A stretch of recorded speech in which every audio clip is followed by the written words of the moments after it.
guys, it's Kayla and welcome back to Angel or Devil. Last time we found out that we're going to be living with Ruvel. Oh my gosh. So let's head into chapter 3 and see how that's all working out. Ruvel main story chapter 3. The next day, feeling the brilliant light of day, I slowly opened my eyes. Morning already. But then, whoa, staring down at me was Ruvel's face. Oh, he doesn't even have a hoodie on now. You're awake. He pulled away from me and walked towards the kitchen. I'll prepare breakfast. Breakfast? In a panic, I chased after him. Ruvel was the young man I had met outside yesterday. I ended up having him teach me about drawing, but as I only had 7 days left, I decided to let him stay here for the time being. It's pretty strange to let someone you only just met stay in your house. It'd be unthinkable for me normally, but I'd prefer this to dying alone. Oh, it's sadly romantic in a way. Tragic. I peer into the kitchen. I froze when I heard a crashing sound. Ruvel? I looked in the direction of the sound and saw a broken plate on the floor. Are you okay? I hurriedly went to pick up the pieces, and in my rush, a prickling pain went up from one of my fingertips. Ow! I looked it over and found it was dripping red. What happened? I responded. I guess we'll just tell the truth. I cut my finger. It looks like I cut my finger a little. He stared thoughtfully at my hand. You cut it? Are you okay? Yeah, thanks. He took a look at my finger running with blood and swiftly took my hand. Then he blew a puff of air over it. Huh? I stared at him in shock. It's fine now. He gazed at me with a gentle expression. Just like that? In my confusion, I looked down at my fingertip. What the? There was no trace of the cut or blood. The bleeding's stopped, but he couldn't have done that just from... I looked back at him in alarm. What? Never mind. He let go of me and began to pick up plate fragments from the floor. It's gotta be a coincidence, but despite my alarm, Ruvel continued to help cleaning up as if nothing had happened. Yeah, I'm just imagining things. With the plate pieces safely cleaned up, I opened the refrigerator. Alright, time to make something. Ruvel looked over at a pot on the gas stove. It's done. Huh? Really? He nodded and I opened the pot's lid to find something that appeared to be soup. Wow, were you good at cooking, Ruvel? He looked away nervously. No, this is the first. You first. I picked up a ladle to sample the soup's taste. The moment it passed my lips, gross! It's really bad. The flavor was near indescribable, and I couldn't think of anything to say. Well, it was a question I didn't want to answer, but he said it was a first. I tried to smile. It's not too bad, I guess. I'll see if I can adjust the flavor, so you go rest over there. Really? Okay then. He seemed relatively unaffected as he left the kitchen. I exhaled sharply when he disappeared and took out some flavoring. I guess he wasn't much of a cook after all, but having found out something new about him, I couldn't stop myself from smiling. When we had finished eating, I returned to sketching with Ruvel advising me. As I experimented with my pen, Ruvel watched from a corner of the room, sitting cross-legged. I tried to draw something for a while, but I sighed a little. No, I can't seem to draw well. Hey, Ruvel, could you help me with... I slowly began to ask for help when... Do you have any of your brother's sketches? My head tilted to the side. My brother's? I was just wondering if you had anything we could use as a reference. My brother's sketchbook. I had the feeling I had seen something like that when I sorted out his belongings. I unsealed a few cardboard boxes in my room, but to no avail. I can't find it. I searched around, but in the end, I couldn't find my brother's sketchbook. Great, where could it have gone? I heave a long, unhappy sigh. But now I feel like looking at his paintings again. Hey, Ruvel, why don't we take a break and go to the museum? And with that, I took Ruvel outside. It really is amazing. Maybe 30 minutes after having left home, I looked up at my brother's paintings. But I was the only one there. Why won't he come with me? I glanced over at the entrance. Once we arrived at the museum, Ruvel told me he'd be waiting outside. Did I say something to upset him? The time I found him collapsed in the park came to my mind. Is he feeling sick again? Worried, I started towards the entrance. And how are you feeling today? The angel lattice had appeared. Hello. I acknowledged him and a faint smile came to my lips. How's your painting coming? I have someone helping me with it, so it looks like it might work out. He looked inquisitive at the mention of someone helping me. Who might that be? He questioned softly, then continued. As a reminder, I should inform you that you need to be in a pure state to make it to heaven. His expression was serious. Pure? Chaste of mind and body is what I'm trying to say. My face grew hotter as I came to realize what he meant. Is he worried about me and Ruvel? Lattice took on a strict-looking expression. If you are unable to control yourself, you will be unable to go to heaven. You would lack the purity needed to become an angel. Meaning I wouldn't be able to see my brother again. At that time, the Reaper Ruvel was coolly looking down on the museum from above. One other man arrived on the scene. Who's that? Yo. Like Ruvel, he was wearing the robes of a Reaper, but there was nothing grim about him. Ruvel glanced over momentarily, saying nothing.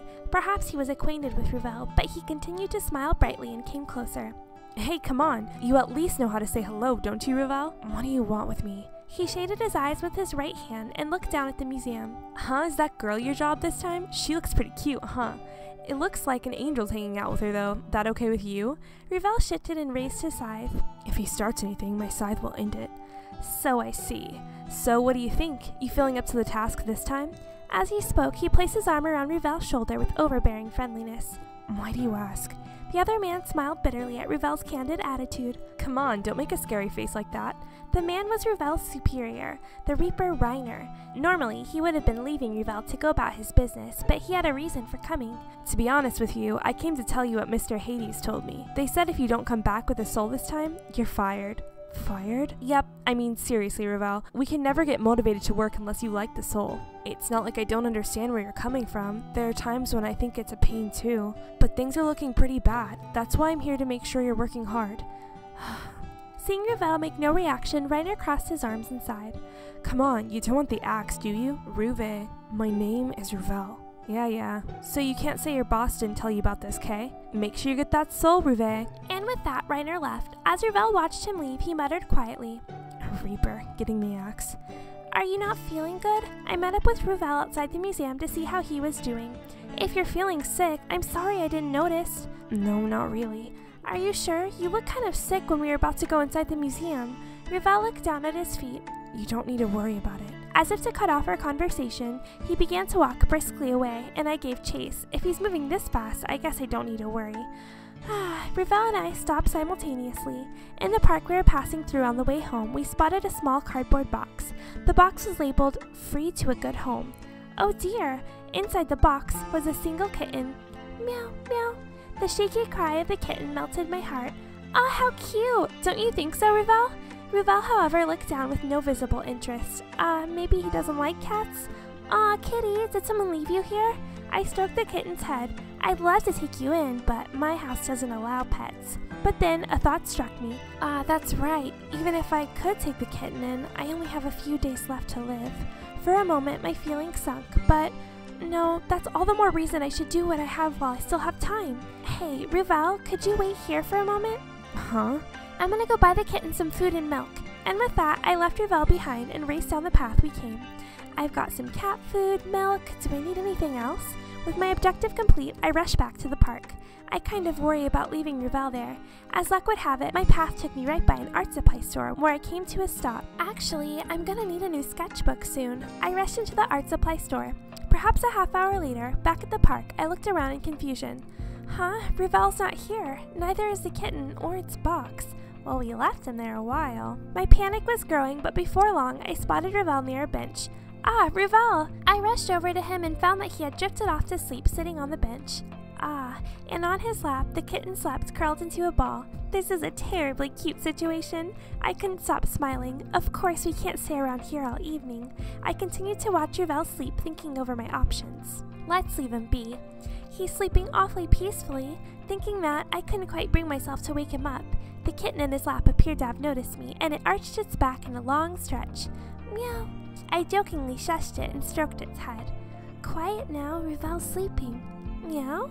Perhaps he heard me talking to the kitten, but Ruvel's eyelashes twitched.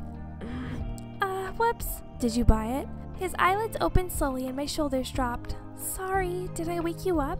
It doesn't really matter. I just fell asleep at some point. Yeah, when I came back, I found you asleep with the kitten. It was a bit of a surprise. A surprise? Yeah, I didn't really think you cared for kittens that much. He appeared somewhat confused by my observation. No, I don't dislike them. Ruvel stroked the cat's head as he spoke, but their lifespans are so short. Huh? Startled, I posed a question. Are you feeding it or not? You look like you have food. It was then I realized that the kitten had been staring at it. Whoops. Sorry about that. I'll get it out now.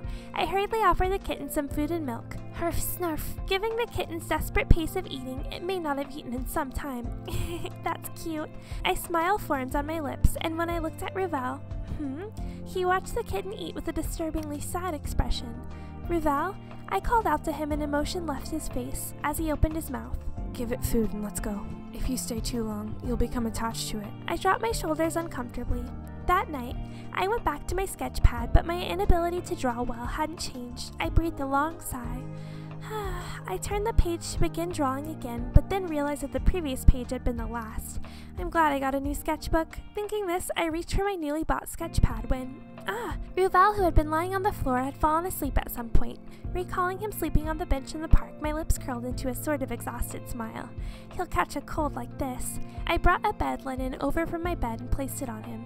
And just then, he suddenly caught my arm. I stiffened in surprise, and then he pulled me down. Aw, that's cute. Before I knew it, I was lying on the floor with him trapped under his arm. Hold on, what? I tried to squeeze out his embrace, but his grip was too firm to escape. Ruvel? I called his name, but he remained silent and wouldn't answer. What do I do? Is he half asleep or something? I spent some time at a loss for what to do, but then... Warmer now. His soft voice tickled my ear. Huh? You're pretty and warm. His unthinkable murmur sent my pulse skyrocketing. Ruvel? Under his gentle arms, I spent the next few moments merely taking in his warmth. You've got mail. I think Ruvel's getting attached to us. I woke up to find you sleeping next to me. I guess that's why I slept so well. Going back to sleep again. Good night. Okay guys, well we will go on to chapter 4 next time. Thanks for watching. Bye!